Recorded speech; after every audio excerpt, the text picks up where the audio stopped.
இன்றைக்கி கடவுள் நம்மளுக்கு கொடுத்துருக்க வசனம் 1 சாமுவேல் 12:18. சாமுவேல் கர்த்தரை நோக்கி விண்ணப்பம் பண்ணினான்.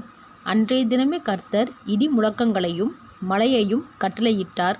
அப்பொழுது ஜனங்கள் எல்லாரும் கர்த்தருக்கும் சாமுவேலுக்கும் மிகவும் பயந்து. இந்த வசனத்தை கொண்டு கடவுள் நம்மகிட்ட என்ன சொல்கிறத பார்ப்போம். இங்கே இஸ்ரவேல் மக்கள் எங்களுக்கு ஒரு ராஜாவை ஏற்படுத்துன்னு சாமுவேலை பார்த்து சொல்கிறாங்க.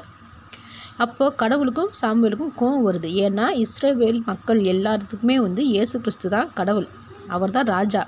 அதை உணராதவங்க அவங்கள ஆள்றதுக்கு ராஜா வேணும்னு சொல்கிறாங்க. இங்கே கடவுளோட வல்லமை அவங்களுக்கு புரியணும்னு சாமுவேல் கடவுளை பார்த்து விண்ணப்பம் பண்ணும்போது இடியும் மழையும் வர பண்ணுறாரு.